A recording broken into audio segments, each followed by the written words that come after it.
민규야, 은지야, 이젠 아버지도 없고, 우리 앞으로 어떻게 해야 할지 얘기 좀 해보자. 어머니, 사실 저희도 그 얘기 드리려고 했어요. 이제 연세도 있으시고 혼자 가게 운영하기 힘드실 텐데요. 아니, 내가 그런 얘기를 하려는 게 아니야. 남편의 장례식이 끝나고 조의금과 보험금을 주려고 간 아들 집에서 얘기는 다른 방향으로 진행되고 있었습니다. 어머니도 좀 쉬셔야죠. 저희가 본점 맡아서 운영할게요. 어머니는 이제 편히 쉬셔도 돼요. 맞아요, 어머니. 그리고 집도 크고 관리하기 힘드시잖아요. 정리하시고 작은 집으로 옮기시던가 요양원이나 실버타운이 낫지 않을까요? 그 가게, 집이 어떤 집인지 알아? 너희 아버지랑 내가 평생 피땀 흘려서 일구어낸 거야. 그걸 그냥 넘기라고? 어머님, 저희가 다 어머님을 위해 하는 말이에요. 왜 이렇게 고집을 부리세요? 그래요. 어머니가 이렇게 힘드실 거면 그냥 저희한테 다 맡기세요. 그게 가족을 위한 거잖아요. 아버지가 이 세상을 떠나면서 남긴 게 뭐라고 생각하니? 돈, 가게, 아니야. 그건 우리 가족의 자존심이고 나의 모든 삶이야. 너희가 그걸 이렇게 쉽게 말할 자격이 있다고 생각해? 그건 내가 지킬 거다. 그리고 너희가 원하는 대로 되진 않을 거야. 어머님, 그러시면 저희도 어머님을 계속 돌봐드릴 수 없어요. 그 말을 듣고 저는 깨달았습니다. 아들 부부가 원하는 건 가족이 아니라 저와 제 남편이 평생 일구어 온 재산이라는 것을요. 그때 사고 차량에 탑승했었지? 아니라니까. 난 그때 집에 있었다고. 당신 야근하던 날이잖아. 근데 경찰에서 왜 조사하는 거야? 아버지 교통사고 날 때 그 차량에 있었다며? 아니라니까. 그런데 당신 도박했어? 서울에서 하던 벌은 못 고친 거야? 경찰서에서 아들과 며느리는 또 그렇게 싸우고 있었습니다. 안녕하세요. 저는 전북 전주에서 68년 동안 살아온 정선아입니다. 젊은 시절부터 남편과 함께 땀 흘려 일하며 국밥 장사를 해왔고 저희 가게는 지역에서 맛집으로 소문이 자자했어요.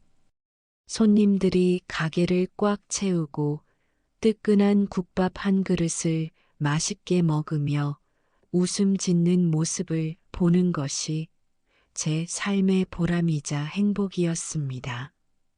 하지만 남편이 갑작스러운 사고로 세상을 떠나고 아들과 며느리는 이제 감옥에 들어가 있습니다.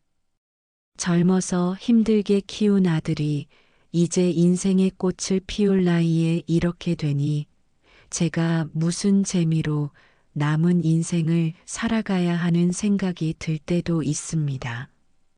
이야기를 통해 제 인생에서 겪었던 믿기 힘든 일들과 제가 어떻게 어려움을 극복했는지 들려드리고 싶어요.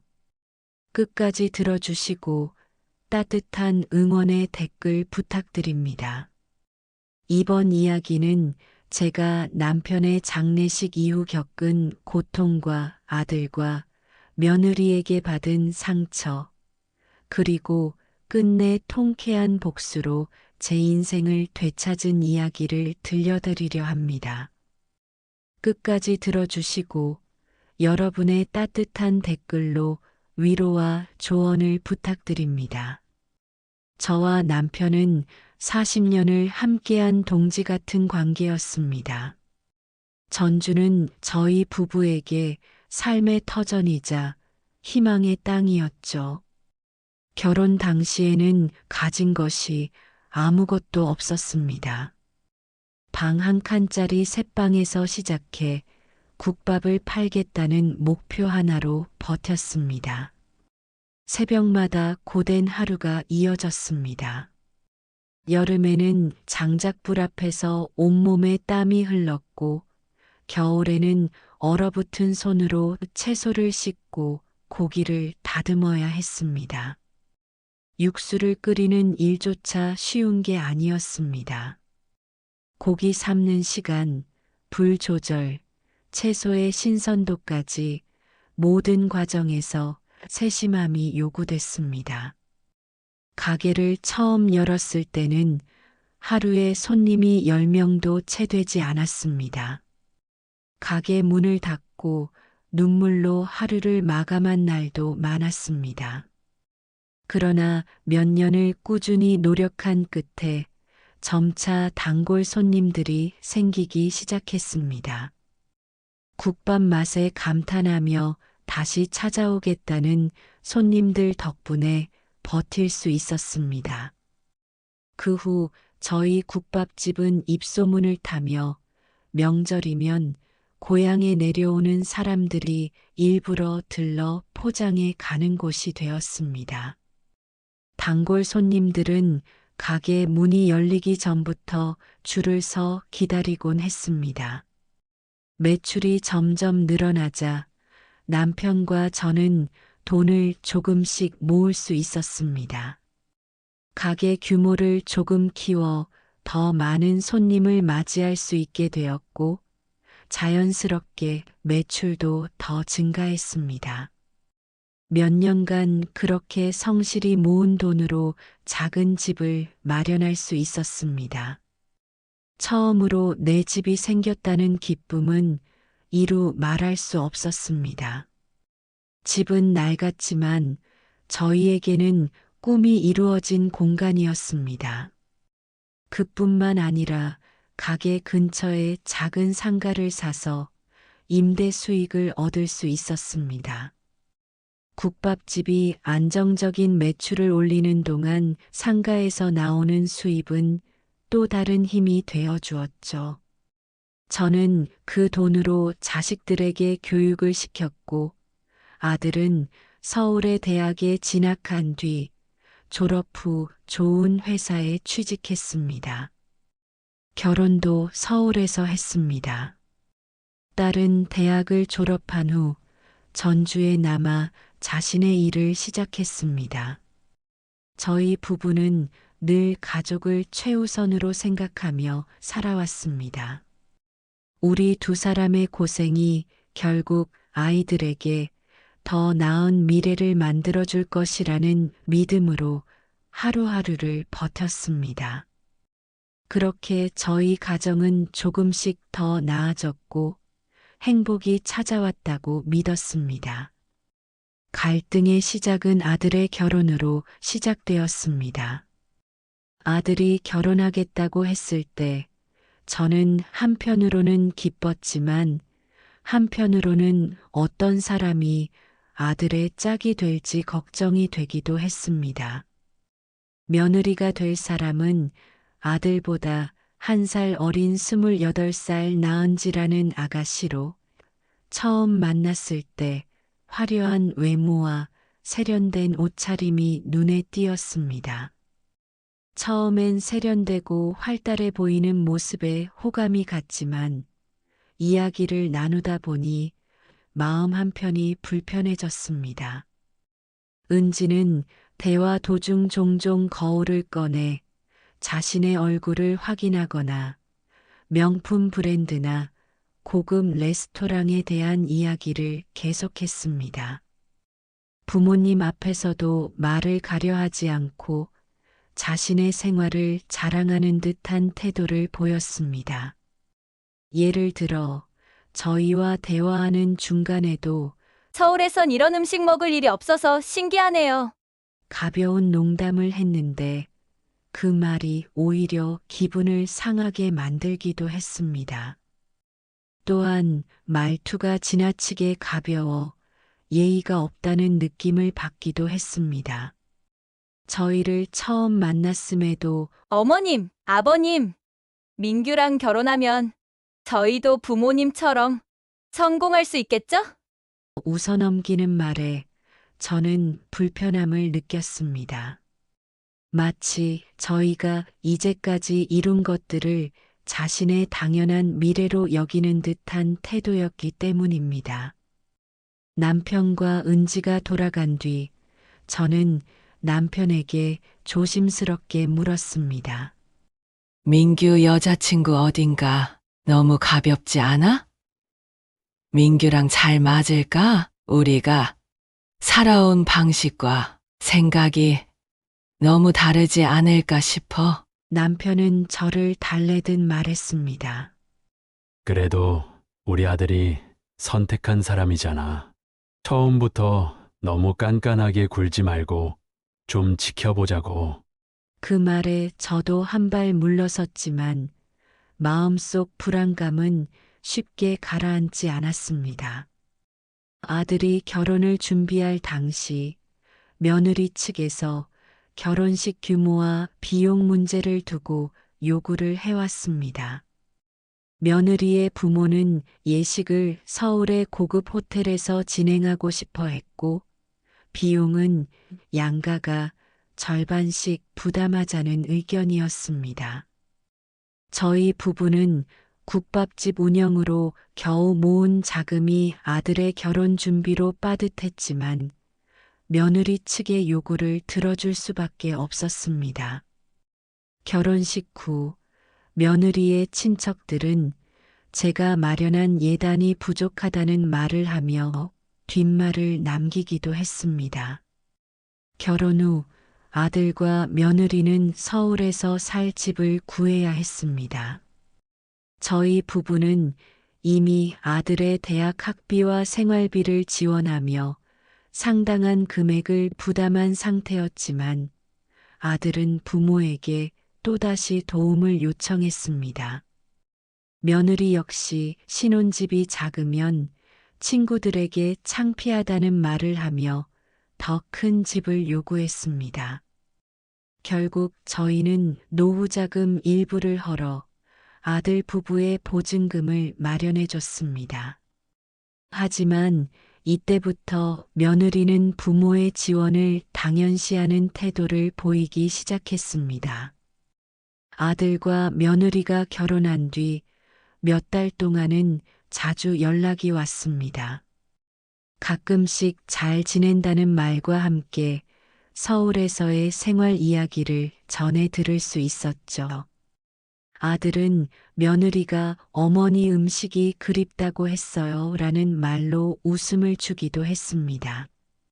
처음엔 이 아이들이 잘 살고 있구나라며 안심했습니다. 하지만 시간이 지날수록 연락이 점점 뜸해졌습니다. 안부 전화는커녕 명절에도 내려오지 않았습니다. 일이 바쁘다거나 장거리 이동이 힘들다는 이유를 대며 전화를 끊는 일이 잦아졌습니다. 그 중에서도 가장 기억에 남는 것은 결혼 첫 명절이었습니다. 명절을 앞두고 아들과 며느리에게 내려오라는 연락을 했지만 며느리가 이번에 서울에서 조용히 보내기로 했어요. 내려가려면 차 막히고 너무 힘들어요. 라고 말했습니다. 명절날 빈 식탁을 바라보며 남편과 저는 허전함을 달랬습니다. 차례상은 우리 둘이서 조촐하게 준비했고 커다란 집이 텅 비어 있는 느낌에 조금은 우울했습니다. 하지만 자식들이 잘 살고 있다는 믿음으로 모든 서운함을 참고 넘겼습니다. 며느리는 결혼 초반부터 말과 행동이 가벼운 모습을 보였습니다. 아들이 저희에게 전화할 때도 뒤에서 대수롭지 않게 대답하거나 저희들과의 대화 중 끼어들어 농담을 던지는 일이 많았습니다. 처음에는 며느리의 밝은 성격 때문이라고 생각했지만 시간이 지날수록 그 태도가 예의 없고 무시하는 것처럼 느껴졌습니다. 며느리가 처음 저희 집에 방문했을 때도 작은 충격을 받았습니다. 집안 신발을 벗으면서 발로 슬리퍼를 차서 정리하거나 거실에서 스마트폰을 만지작거리며 주변을 두리번거리는 모습이 낯설게 다가왔습니다. 그런 모습은 식사 시간에도 이어졌습니다. 정성스럽게 차린 밥상 앞에서 며느리는 반찬을 젓가락으로 건드리며 자기는 요즘 이런 음식 잘 안 먹는다고 말하기도 했죠. 남편은 그 말을 듣고 아무 말도 하지 않았지만 저는 마음속으로 깊이 상처를 받았습니다. 우리 집 음식이 며느리에게 부족한 것처럼 느껴졌고 제 정성이 무시된다고 생각되었기 때문이죠. 그리고 아무리 세대 차이가 나더라도 지킬 것은 있다고 생각했거든요. 결혼 후 아들과 며느리는 집안의 경조사나 부모의 생일, 명절조차 챙기지 않더군요. 처음 몇 년 동안은 서울에서 내려오기 힘들다는 이유를 들었기에 이해하려고 노력했습니다. 하지만 점차 그게 당연시되고 있었습니다. 저는 남편의 생일이나 아들, 며느리 생일이 다가오면 미리 음식을 준비해 포장해서 서울로 보내주곤 했습니다. 생선찜부터 장조림, 김치까지 아들 부부가 좋아했던 음식을 정성껏 준비했습니다. 바쁘게 살다 보면 제대로 된 집밥을 먹을 시간이 없을 테니 조금이라도 도움이 되겠지라는 생각으로 보냈습니다. 하지만 정성을 다해 음식을 보내도 아들 부부에게서는 아무런 연락이 없었습니다. 감사의 전화는커녕 문자 한 통도 없었습니다. 며느리는 결혼 후 아들의 급여와 생활비 사용을 주도하며 저희 부부가 간섭하는 것을 극도로 싫어했습니다. 결혼 초기에는 저도 며느리가 아들의 월급을 관리하는 것을 이해하려 했습니다. 요즘 젊은 부부들은 아내가 경제권을 갖는 경우가 많다고 들었으니까요. 하지만 시간이 지나면서 이상한 점들이 하나둘 보이기 시작했습니다. 아들은 결혼 전부터 은행 적금을 꼬박꼬박 넣던 성실한 아이였습니다. 그런데 결혼 후 적금은커녕 월급의 대부분을 생활비로 쓴다고 말했습니다. 이유를 물으면 며느리가 아직 자리 잡는 중이니까 그런 거라고 말하며 대화를 피했습니다. 며느리는 종종 고가의 가방이나 옷을 새로 장만했습니다. 처음에는 그저 자신을 꾸미는 것이겠거니 했지만 갈수록 지출이 과해 보였습니다. 한 번씩 올 때 며느리가 새로 산 브랜드 가방을 들고 오는 것을 보고 저는 걱정스러운 마음이 들었습니다. 그런 반면 아들의 옷이나 소지품은 몇 년 전 그대로여서 더 의아했습니다. 어느 날 남편과 저는 아들을 따로 불러 조심스럽게 물었습니다. 아들은 처음에는 대답을 피하다가 결국 털어놓았습니다.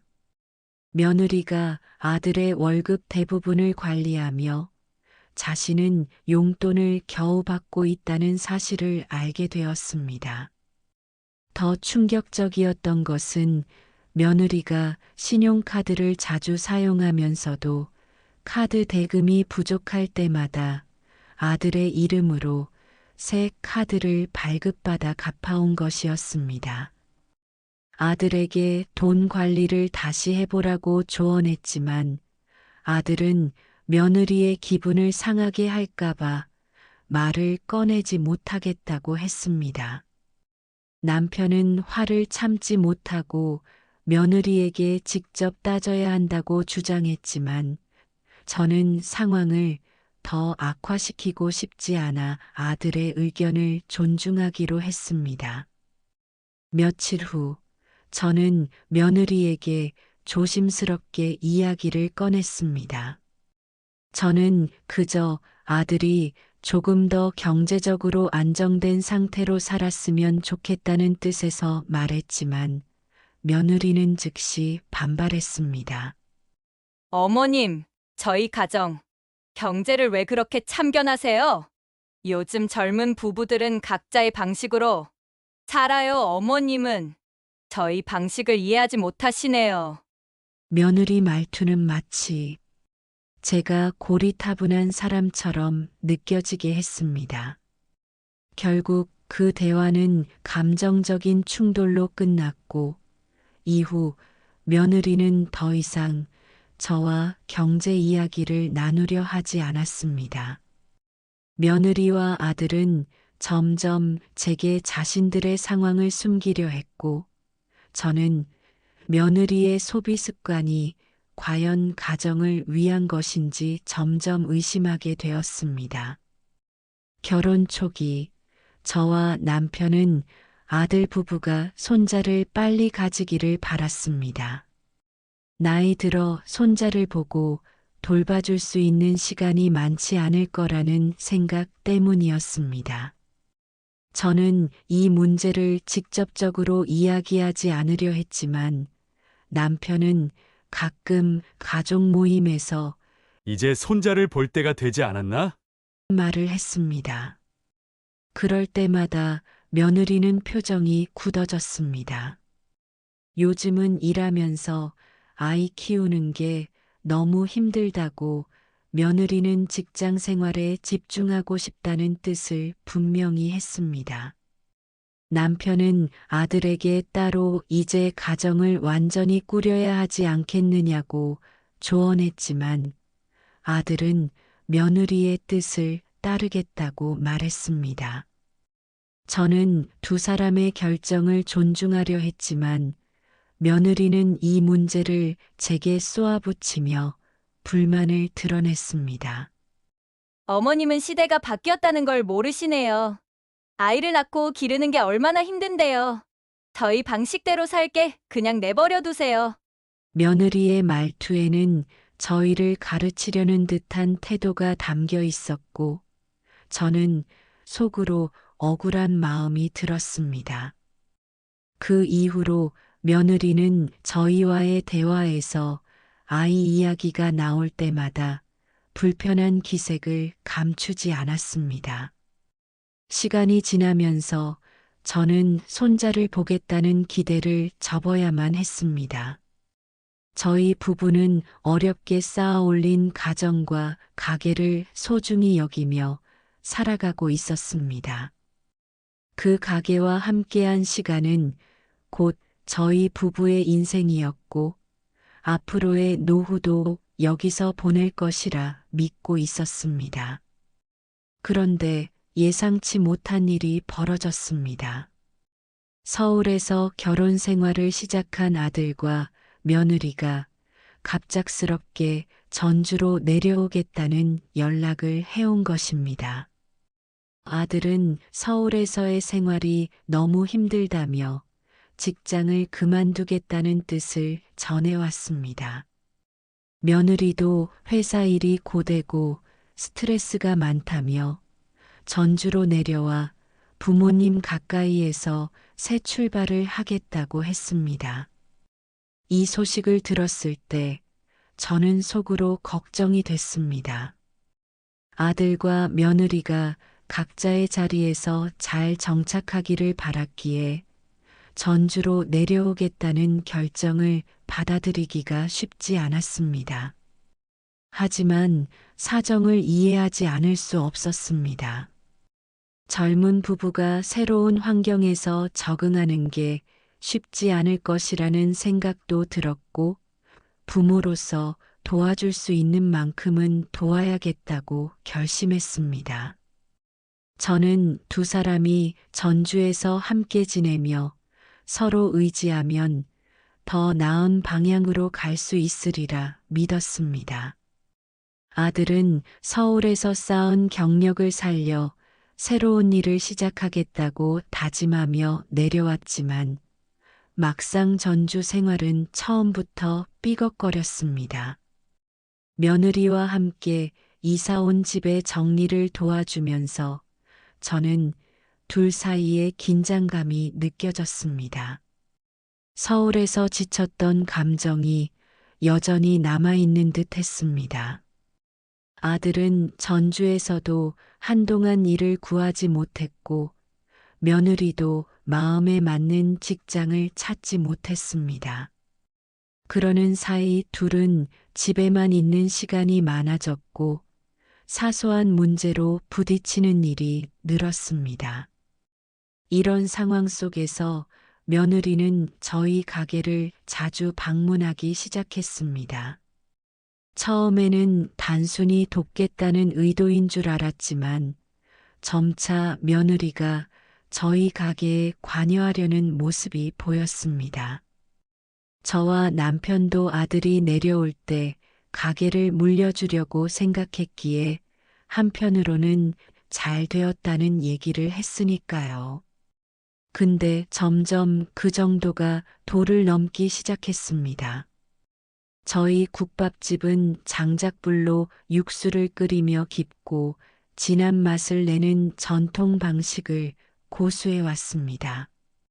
이 방식은 손이 많이 가고 시간이 오래 걸리지만 이 과정에서 만들어진 육수는 저희 가게의 정체성과도 같았습니다. 그러나 며느리는 가게 운영 방식에 대해 처음부터 불만을 드러냈습니다. 며느리는 장작불을 쓰는 방식이 너무 비효율적이라며 최신식 주방 기구를 들여와야 한다고 주장했습니다. 요즘 시대에 다들 자동화된 기계를 쓰는데 왜 이런 번거로운 방식을 고집하느냐고 말하며 저희가 낡은 사고방식을 고집한다고 여겼습니다. 며느리는 심지어 가게 메뉴도 간소화하고 젊은 손님을 끌기 위해 새로운 음식을 추가해야 한다고 제안했습니다. 아들도 이런 의견에 동조하기 시작했습니다. 처음에는 저희 전통 방식을 옹호하던 아들이었지만 며느리의 이야기를 듣고 난 후엔 요즘 젊은 사람들은 간단하고 빠른 걸 좋아해. 이런 방식을 고수하면 가게가 발전하기 어렵다고 말했습니다. 아들은 가게의 운영 방식을 현대화하고 효율성을 높여야 한다는 며느리의 의견에 점차 설득되어 갔습니다.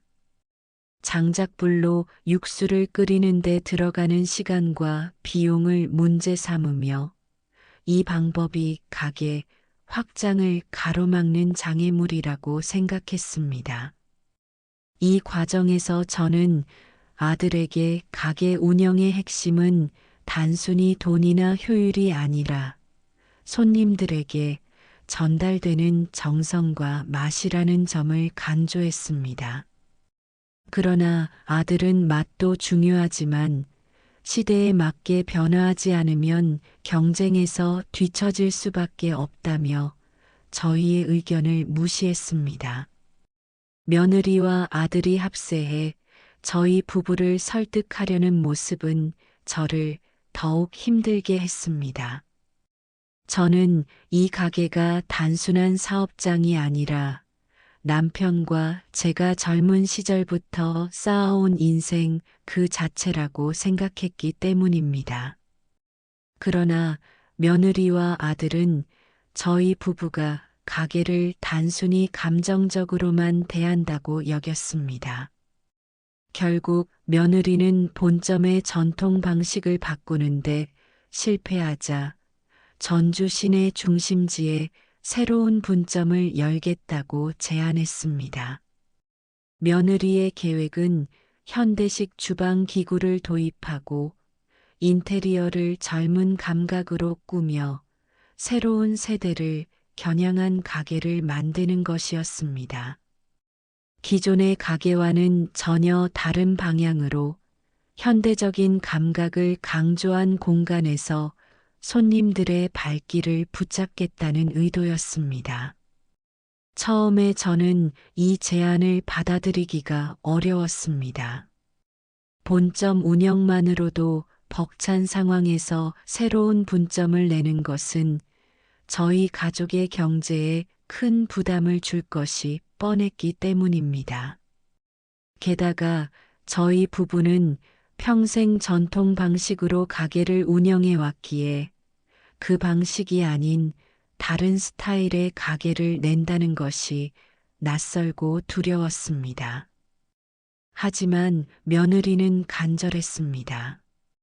분점이 가족을 위한 투자이며 장기적으로는 본점에까지 긍정적인 영향을 미칠 것이라고 말했습니다.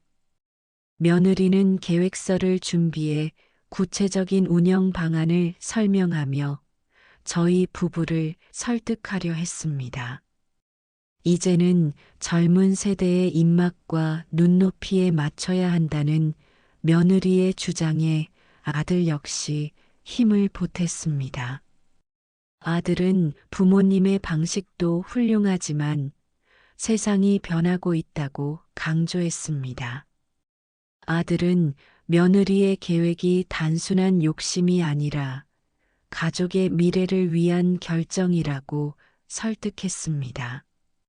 저희 부부가 아들 부부의 의견을 반박하려 하면 아들은 이건 우리 세대의 문제를 해결하는 방법이라며 오히려 저희를 이해하지 못한다는 듯한 태도를 보였습니다. 남편은 며칠 동안 깊은 고민에 빠졌습니다. 저는 남편과 밤늦게까지 이 문제에 대해 상의했습니다. 우리는 우리의 방식과 철학을 지키는 것이 옳은지 아니면 젊은 세대의 의견을 수용하고 새로운 길을 열어주는 것이 맞는지 혼란스러웠습니다. 남편은 이내 아들과 며느리에게 기회를 주자는 결론을 내렸습니다. 분점을 내기 위해서는 별도로 대출을 받아야만 했습니다. 남편과 저는 그동안 어렵게 모은 자금을 분점의 개점 비용으로 지원하기로 결정했습니다. 이는 저희에게 큰 부담이었지만 아들과 며느리에게 새로운 출발의 기회를 주고 싶었습니다. 분점 개점 준비는 생각보다 훨씬 더 복잡했습니다. 며느리는 분점의 인테리어와 메뉴 구성, 홍보 계획 등을 맡았지만 실질적인 예산 관리와 세부 조율은 저희 부부가 도맡아야 했습니다. 며느리는 현대적인 감각을 강조하며 고급스러운 인테리어를 고집했지만 비용이 초과되기 일쑤였습니다. 남편은 며느리가 선택한 인테리어 업체와 재료 공급처와 직접 연락하며 과도한 지출을 줄이기 위해 애썼습니다. 저는 매일 아침 본점에서 일을 마친 후 분점으로 가서 공사 진행 상황을 확인하고 필요한 물품을 조달했습니다. 메뉴 개발 역시 큰 도전이었습니다. 며느리는 전통 국밥 외에도 파스타나 샐러드 같은 젊은 세대를 겨냥한 메뉴를 추가하려 했습니다. 하지만 저희 부부는 전통 국밥의 정체성을 유지해야 한다는 입장이었습니다. 결국 전통 국밥과 현대적인 사이드 메뉴를 함께 제공하는 형태로 타협을 받습니다. 분점의 개점일이 다가오자 며느리는 인테리어 마무리와 메뉴 홍보에 집중했습니다. 아들은 분점 직원 채용과 운영 계획을 맡았지만 이 역시 부모의 도움이 필요했습니다.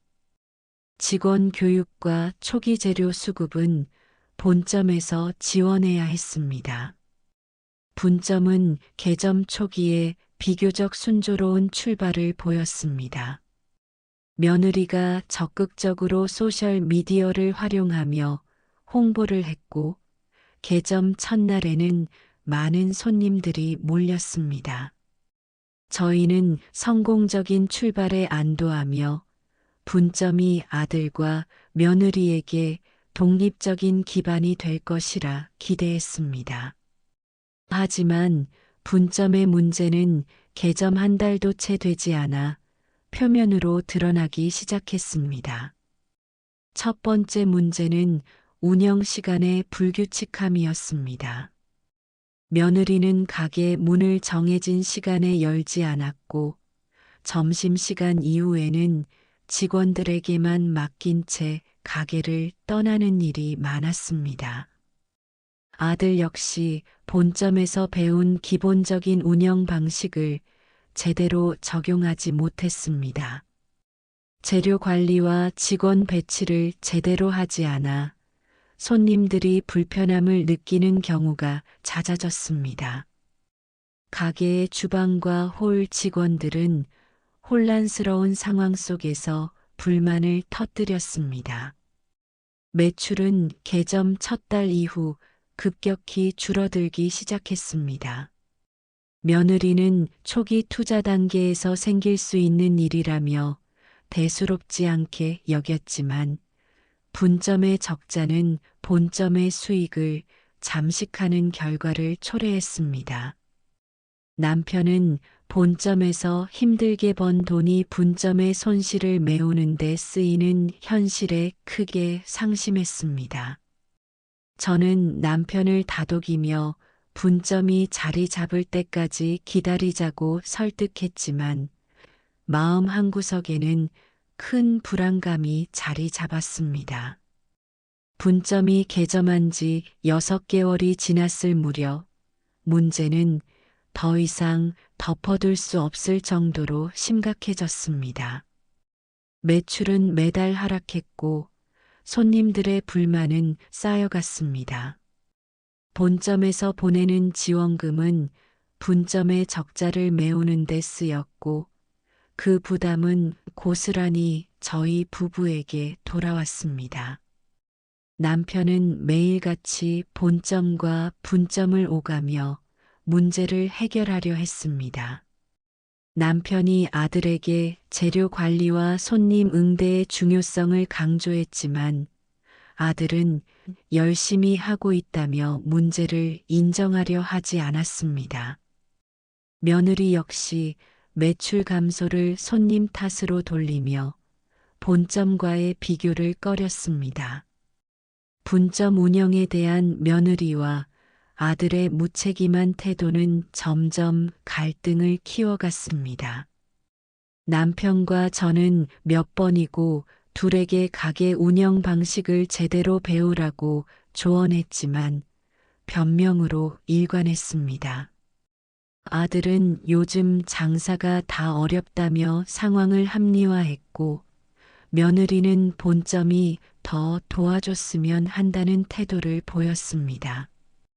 이 시기에 남편의 건강이 급격히 나빠졌습니다.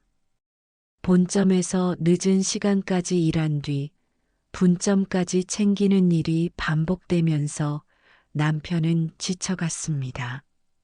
남편은 본점에서 육수를 끓이고 재료를 손질하며 하루 종일 서서 일해야 했고 이후에는 분점으로 가서 문제를 해결해야 했습니다. 어느 날 밤이었습니다.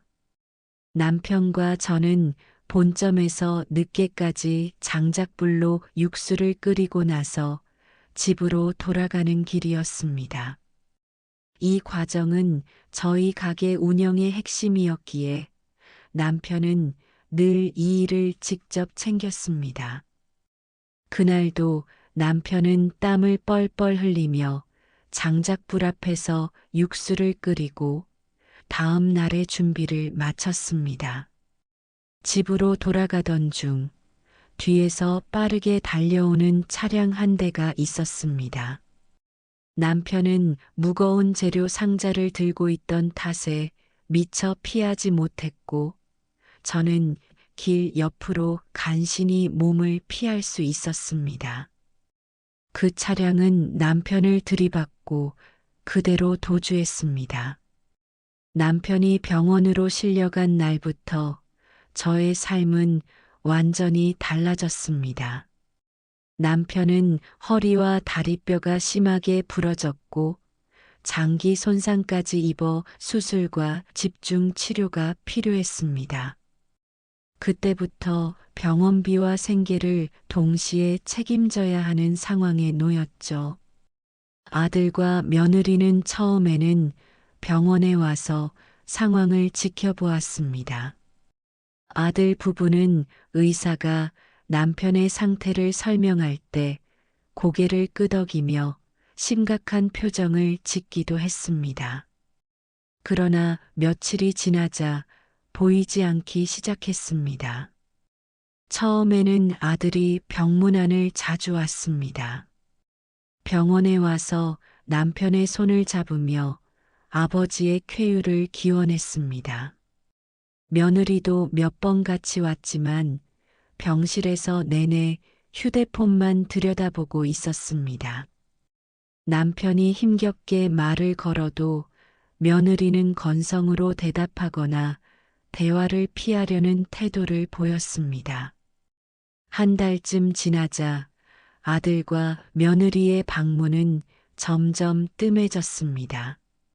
저는 아들에게 전화해 병원에 와달라고 부탁했지만 아들은 일이 바쁘다며 다음에 오겠다고 했습니다. 며느리는 더 이상 병원에 얼굴을 비추지 않았습니다.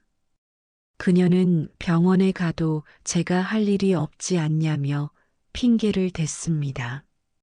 제가 병원과 본점을 오가며 하루하루를 버티는 동안 아들과 며느리는 분점을 돌봐야 했습니다. 하지만 아들과 며느리는 가게 운영에 소홀한 모습을 보였습니다. 분점 직원들은 사장님이 가게에 오지 않는다며 불만을 터뜨렸고 분점 매출은 점점 감소했습니다. 분점에서 문제가 생길 때마다 아들은 저에게 도움을 요청했습니다.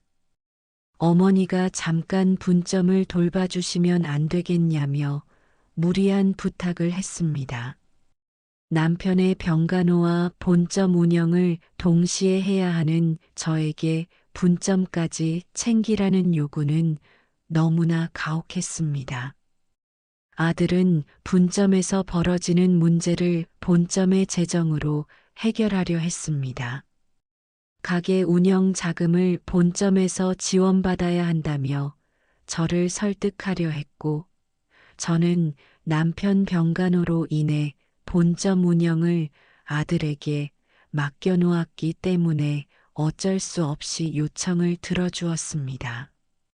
병원비가 늘어나고 가게 수익도 줄어드는 상황에서 며느리는 저희 가정을 더 큰 부담으로 몰아넣는 일을 했습니다. 며느리는 자신이 필요한 물건을 구매하거나 생활비를 추가로 요구하며 본점의 수익을 당연히 가져가는 일이 점점 늘어나기 시작했습니다. 어느 날 본점 직원 중 한 명이 며느리가 분점의 재료비 지급을 계속 미루고 있다는 것을 말해 주었습니다. 저는 확인한 끝에 며느리가 재료비를 제대로 지불하지 않았고 그 돈을 개인적으로 사용했다는 사실을 알게 되었습니다. 병원비가 늘어나고 가게 수익도 줄어드는 상황에서 며느리는 저희 가정을 더 큰 부담으로 몰아넣는 일을 했습니다. 며느리는 자신이 필요한 물건을 구매하거나 생활비를 추가로 요구하며 본점의 수익을 당연히 여겼습니다. 남편은 끝내 1년간의 힘겨운 투병 생활을 견디지 못하고 차가운 겨울날 세상을 떠났습니다. 마지막 순간 저는 남편의 손을 꼭 붙잡고 있었습니다. 미약한 목소리로 자신을 만나 고생 많았다는 말을 남기고 눈을 감았습니다. 그 말은 저에게 남은 삶을 살아갈 힘을 주는 동시에 무거운 짐으로 다가왔습니다. 남편의 죽음은 제 삶에서 가장 큰 상실이었습니다. 저희 부부가 함께 일구어온 가게와 가정은 이제 저 혼자 책임져야 하는 상황이 되었습니다. 슬픔에 잠길 틈도 없이 장례식을 준비하며 조문객을 맞이했습니다. 남편은 지역 사회에서 인정받는 성실한 사람이었기에 장례식장은 단골 손님들과 이웃들로 가득 찼습니다. 하지만 아들과 며느리는 장례식장에서 저를 더욱 슬프게 만들었습니다. 조문객들이 끊임없이 찾아오며 저희 가족을 위로해주는 동안 아들과 며느리는 저와 완전히 다른 모습으로 행동했습니다. 아들은 장례식 초반에는 조문객들과 인사하는 듯 보였지만 이내 자리를 피하고 밖에서 담배를 피우며 시간을 보냈습니다. 조문객들이 상주가 어디 계시냐고 물으면 저는 고개를 돌리며 그 질문을 회피해야 했습니다. 며느리는 한층 더 부적절한 태도를 보였습니다.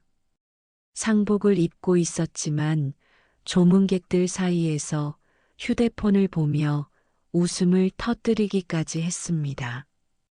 몇몇 조문객은 그녀의 태도를 보고 수군거렸고 제 얼굴은 화끈거리며 부끄러움에 고개를 들 수 없었습니다. 조문객 중 한 분은 제게 다가와 며느리가 왜 저렇게 행동하냐고 신경 좀 쓰라는 말을 건넸습니다. 저는 그저 억울한 마음으로 고개를 숙이며 남편의 영정사진 앞에서 속으로 사죄할 수밖에 없었습니다. 그래도 딸은 장례식 내내 제가 미처 신경 쓰지 못한 부분들을 꼼꼼히 챙기며 남편의 마지막 가는 길을 정성껏 함께했습니다. 조문객들이 도착하면 단정한 자세로 자리로 안내하고 먼 곳에서 온 분들에게는 따뜻한 차와 음식을 챙겨드렸습니다.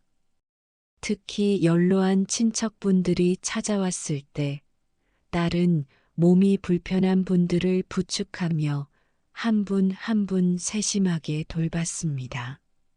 조문객들이 남편에 대한 이야기를 꺼내면 딸은 묵묵히 말을 들어주며 정리된 답변으로 장례식의 분위기를 차분하게 유지했고요.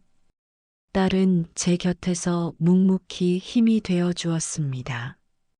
제가 조문객들과 인사하며 자리에 오래 앉아 있으면 조용히 다가와 잠시 자리에서 일어나 걸어보라며 손짓으로 권했습니다. 무리하지 않도록 의자를 준비해주고 제가 지칠 때면 살짝 등을 두드리며 마음을 다독였습니다. 장례식이 끝나고 집으로 돌아왔을 때 저는 한참 동안 남편의 영정사진 앞에서 멍하니 앉아 있었습니다. 그날 밤의 고요 속에서 마음은 더욱 무거워졌습니다.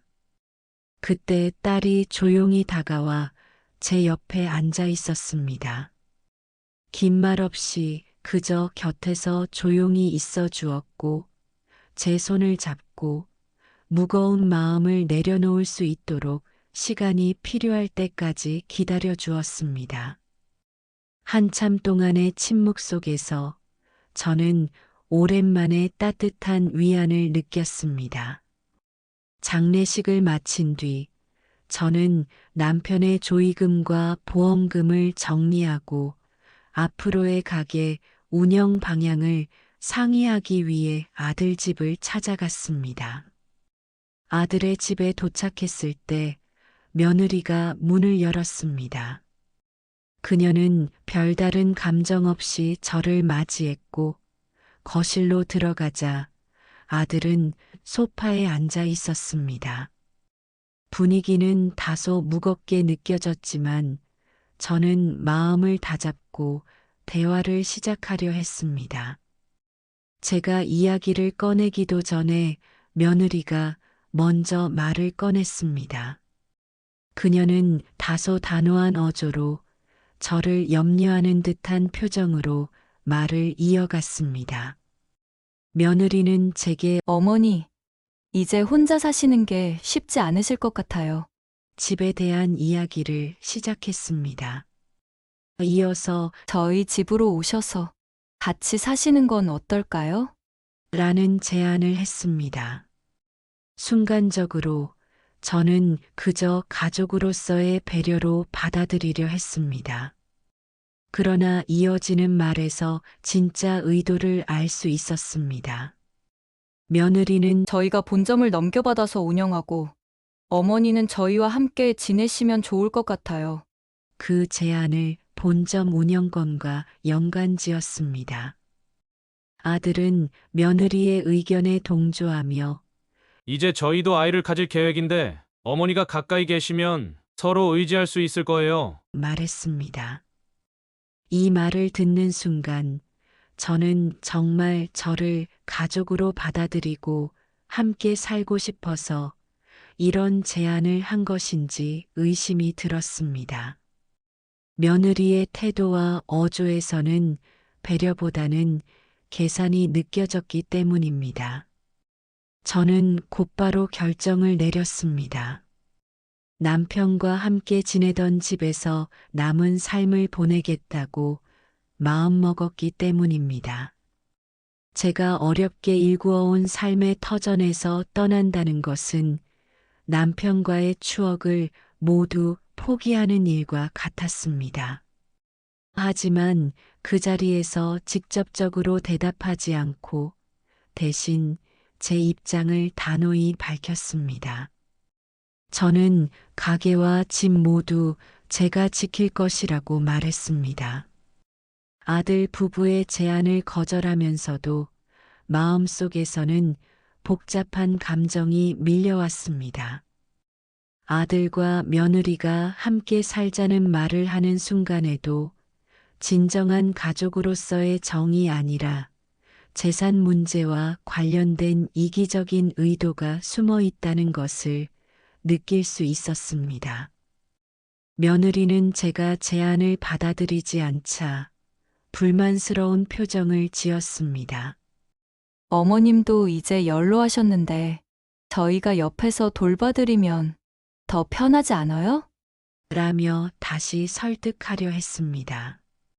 아들도 며느리를 거들며 저희가 본점도 책임지고 운영할 테니 어머니는 저희 곁에서 좀 편히 쉬시는 게 어떻겠어요? 라고 말했습니다. 며느리는 옆에서 듣고 있다가 그게 아니라면 저희 집에 오실 필요는 없으니 다음부터 안 오셨으면 좋겠어요. 말도 하더군요. 아들과 며느리의 태도는 저를 가족으로 챙기겠다는 의도보다는 본점과 남편의 유산을 자신들이 주도적으로 활용하고 싶어 하는 욕심으로 보였습니다. 저는 그 자리에서 일어나 며느리에게 쫓겨나듯 아들 집을 나왔습니다. 집으로 돌아오는 길, 저는 남편과 함께한 세월과 지금의 상황을 비교하며 깊은 상념에 빠졌습니다. 남편이 남긴 유산과 가게는 단순히 물질적인 재산이 아니라 우리가 함께 쌓아온 삶의 결과물이었습니다. 아들과 며느리가 이렇게 계산적으로 나오는 데는 남편과 제가 힘들게 모든 재산이 백만장자로 불릴 정도로 꽤 되었기 때문이기도 합니다. 아파트, 가게, 부동산의 가격이 꽤나 올랐거든요. 거기다 조의금, 남편의 사망보험금까지 하면 상당한 액수가 되었습니다. 하지만 저는 단호히 결심했습니다. 남편의 유산을 제 손으로 지키고 남은 삶도 스스로 꾸려가겠다고 말입니다. 비록 아들과 며느리와의 관계가 더 멀어질지라도 제가 걸어온 길을 스스로 포기할 수는 없었습니다. 아들 집에서 쫓겨나듯 집으로 돌아온 이후에도 아들과 며느리는 끊임없이 저를 설득하려 했습니다. 전화와 메시지가 이어졌고 때로는 갑작스럽게 집을 찾아와 요구를 반복했습니다. 주된 논리는 하나였습니다. 제가 본점과 집을 넘겨주고 남은 시간을 편히 보내야 한다는 것이었습니다. 며느리는 아들보다 더 노골적이었습니다. 집을 팔고 작은 곳으로 이사 가는 것이 재정적으로 이득이라며 반복적으로 주장을 펼쳤습니다. 며느리의 말 속에는 제가 가진 집과 재산이 모두 자신들에게 쓰여야 한다는 생각이 분명히 담겨 있었습니다. 며느리는 집에서 나온 자금을 통해 또 다른 사업에 투자하거나 기존의 분점을 새롭게 단장하는 데 활용해야 한다고 주장했습니다. 이건 가족 모두를 위한 결정이라는 말을 입버릇처럼 반복했지만 그 말을 들을수록 저는 며느리의 진짜 의도를 더 명확히 느낄 수 있었습니다. 며칠 후 아들과 며느리는 집을 팔아야 한다는 요구를 다시 하며 저를 설득하려 집에 찾아왔습니다. 그날 아들 부부의 목소리는 높아졌고 며느리는 더 이상 참을 수 없다는 듯 제게 말을 쏟아냈습니다. 며느리는 어머니가 왜 이렇게 고집을 부리세요? 저희는 어머니를 편하게 해드리려고 하는 거잖아요. 라며 오히려 저를 이해하지 못하겠다는 태도를 보였습니다. 아들은 며느리의 말을 거들며 이건 가족을 위한 일이다. 어머니가 결단을 내려야 우리도 앞으로 나아갈 수 있다고 말했습니다. 제가 평생 일구어온 것들을 지키려는 제 결정을 고집이라 치부하며 자신들의 요구만 강조하고 있었습니다.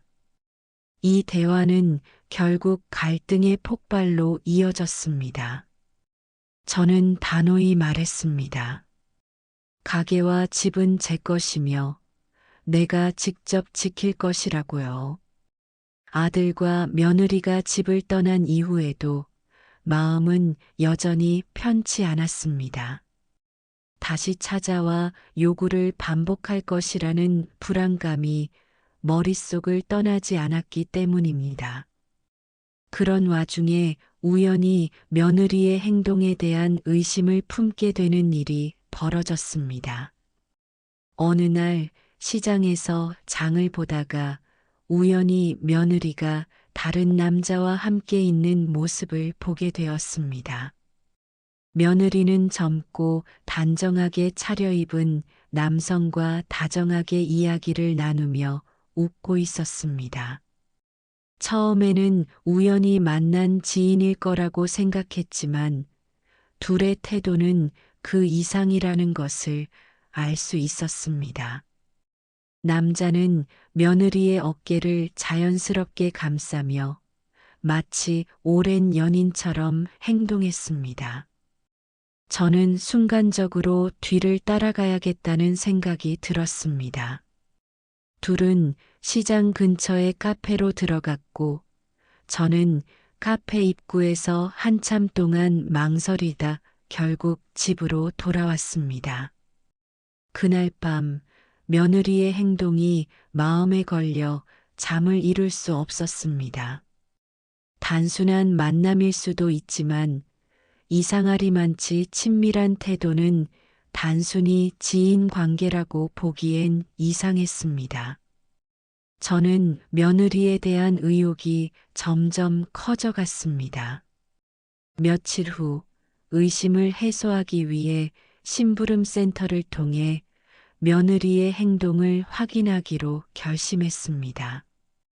이 선택은 쉽지 않았지만 더 이상 불확실한 상황을 참을 수 없었습니다. 며느리가 무엇을 숨기고 있는지, 제 가정을 위태롭게 만드는 일이 없는지 알아야 했습니다. 심부름센터는 며느리의 일상을 철저히 조사했습니다. 며느리는 집 밖에서 남편과는 전혀 다른 삶을 살고 있었습니다. 그녀는 정기적으로 특정 남성을 만나며 남편과의 관계에 대해 부정하고 부적절한 관계까지 관찰되었습니다. 조사를 진행하던 중 예상치 못한 사실이 드러났습니다. 며느리가 만나는 남성은 단순한 연인이 아니라 남편이 뺑소니 사고를 당했던 날의 사고 차량 소유자였습니다. 남편이 교통사고를 당했던 그날, 저는 가해 차량이 도주한 것을 똑똑히 보았습니다. 그 당시 차량 번호를 확인하지 못해 범인을 찾을 수 없었지만 심부름센터의 조사 결과 며느리가 만나는 남성이 그 차량의 주인이라는 사실을 확인했습니다. 충격적이게도 며느리는 사고 당시 가해 차량에 함께 타고 있던 것으로 밝혀졌습니다. 심부름센터가 확보한 자료에 따르면 그날 며느리와 남성은 말다툼 끝에 과속으로 운전하다 남편을 치고 도주한 것이었습니다. 더 큰 충격은 며느리가 그 사실을 숨기기 위해 제게 접근하고 남편의 보험금과 가게, 소유권을 자신들의 손에 넣으려 했다는 점이었습니다. 그녀는 남편의 죽음 이후에도 죄책감 없이 자신만의 계획을 추진하고 있었던 것입니다. 저는 이 사실을 알게 되자마자 경찰에 수사를 의뢰했습니다. 며느리가 남성과 공모하여 뺑소니를 은폐한 정황이 드러났고 경찰은 즉각 수사에 착수했습니다. 아들은 처음에는 며느리를 두둔하며 사실을 믿으려 하지 않았지만 경찰 조사 결과가 나오자 모든 것을 인정하지 않을 수 없었습니다. 경찰 수사를 통해 며느리와 그 남자가 뺑소니 사고를 은폐한 사실이 밝혀지는 동안 아들 역시 자신의 비밀이 드러나며 큰 충격을 주었습니다. 경찰 조사를 받는 과정에서 아들이 분점 운영과 본점 지원금을 이용해 주식 투자와 도박에 빠져 있었다는 사실이 밝혀졌습니다. 아들은 분점 매출과 운영자금을 몰래 빼돌려 주식 투자에 썼으며 큰 손실을 보자 이를 만회하기 위해 더욱 무모한 투자를 반복했습니다.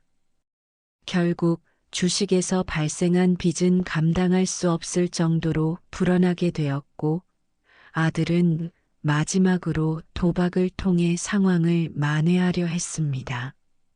하지만 불법 도박장에 출입하다 경찰에 적발되어 체포되었고 도박 자금에 대한 출처를 조사하는 과정에서 그동안의 비리가 드러났습니다. 아들이 불법 도박 혐의로 체포되었다는 소식을 들었을 때 저는 말로 표현할 수 없는 충격을 받았습니다. 그동안 아들을 믿고 지원했던 제 자신이 원망스러웠고 남편과 함께 일구었던 재산이 이렇게 허무하게 사라진 현실이 너무나 고통스러웠습니다. 경찰 조사를 통해 아들의 행동이 모두 드러났을 때 이미 감당할 수 없는 수준의 빚을 지고 있었습니다. 분점을 팔아 빚 일부를 갚았지만 남은 빚은 도저히 해결할 수 없을 정도로 컸습니다. 아들은 결국 불법 도박과 자금 횡령 혐의로 법적 처벌을 받게 되었습니다. 아들과 며느리의 관계는 급격히 악화되었습니다. 며느리가 뺑소니 공범이라는 사실이 드러나자 아들은 큰 충격을 받았습니다. 처음에는 며느리를 변호하며 그녀의 행동을 두둔했지만 남편의 사고 이후에도 공범과 관계를 유지하며 재산을 노리고 있었던 점이 밝혀지자 아들도 더 이상 며느리를 감싸지 못했습니다. 며느리 또한 아들이 분점 운영 자금을 빼돌려 주식 투자와 도박에 썼다는 사실까지 밝혀지자 아들을 비난하기 시작했습니다. 서로에게 책임을 떠넘기며 끝없는 다툼을 이어갔습니다. 결국 아들과 며느리는 이혼하기로 결정했습니다. 며느리는 재산 분할을 요구했지만 법적 책임과 도덕적 문제가 얽혀 있었기에 며느리의 요구는 법원에서 기각되었습니다. 아들 역시 자신의 잘못을 인정하지 않은 채 며느리에게 모든 책임을 전가하려 했습니다. 하지만 도박과 횡령 혐의로 재판을 받아야 했기에 스스로를 방어하기에도 벅찬 상황이었습니다. 이혼은 서로를 향한 원망과 분노로 끝이 났고 두 사람은 완전히 갈라섰습니다. 며느리는 법적 처벌을 받으며 감옥으로 향했고 아들도 도박 혐의로 형을 살게 되었습니다. 이혼 소식을 들었을 때 저는 복잡한 감정에 휩싸였습니다. 아들과 며느리의 결혼 생활은 이미 오래전에 틀어지기 시작했음을 알고 있었지만 그 결말이 이렇게 처참하게 끝날 줄은 상상도 못했습니다. 아들의 잘못된 선택과 며느리의 탐욕이 서로를 파멸로 이끈 것이었습니다. 저는 아들 부부가 이혼을 통해 각자의 길을 걷는 것이 맞다고 생각했지만 동시에 가슴 한편에서는 큰 허탈함이 밀려왔습니다. 감옥에서 아들은 저에게 편지를 보냈습니다. 자신의 행동에 대한 깊은 후회와 죄책감을 표현하며 잘못된 선택으로 가족에게 큰 상처를 준 것을 사죄했습니다. 편지에는 자신이 어리석고 무책임했음을 인정하며 감옥에서의 시간을 통해 진정으로 반성하고 있다는 내용이 담겨 있었습니다. 하지만 편지를 읽으면서도 저는 쉽게 용서할 수 없었습니다. 남편이 평생 일구어온 재산을 자신의 욕심으로 허비했고 가족의 신뢰를 배반했습니다. 남편의 죽음, 아들과 며느리의 배신으로 인해 제 삶은 무너지는 듯 했지만 그 모든 고난은 제게 새로운 출발을 위한 교훈이 되었습니다. 남편과 함께 일구어온 가게는 제 삶의 중심이자 남편이 남긴 가장 소중한 유산이었습니다. 저는 그 가게를 지키고 제 손으로 다시 일으켜 세우기로 결심했습니다. 딸과 함께 가게를 운영하며 저는 조금씩 일상의 안정감을 되찾아갔습니다. 딸은 묵묵히 제 곁에서 가게를 돕고 있습니다. 손님들은 저희 가게를 다시 찾아주었고 웃음과 따뜻한 응원이 제게는 가장 큰 위안이 되었습니다. 아들과 며느리가 남긴 상처는 여전히 제 마음속에 남아 있습니다. 하지만 저는 그로 인해 제 삶을 멈추거나 후회로 가득 채우지 않기로 했습니다. 사람은 누구나 실수를 합니다. 아들은 결국 자신의 행동에 책임을 지고 죗값을 치르는 중이고 며느리 역시 자신이 저지른 일에 대한 대가를 받고 있습니다. 저는 아들과 며느리를 완전히 용서할 수는 없지만 언젠가 진정으로 뉘우치고 새로운 길을 찾길 기원하고 있습니다. 제 이야기를 들어주셔서 정말로 감사드립니다. 부모라면 항상 자식들 잘 되길 바라고 모든 걸 주려고 했는데 그게 정답만은 아니란 걸 알았네요. 여러분이라면 어떠셨을까요? 저는 참 어리석게 산 것 같습니다. 여러분의 생각을 댓글로 남겨주시면 감사하겠습니다. 오늘 제 이야기가 여러분께 작은 위로와 용기를 드렸다면 그것만으로도 저는 감사할 따름입니다. 구독과 좋아요는 제게 큰 힘이 됩니다. 더 좋은 사연으로 찾아뵙겠습니다. 황혼의 사연이었습니다. 감사합니다.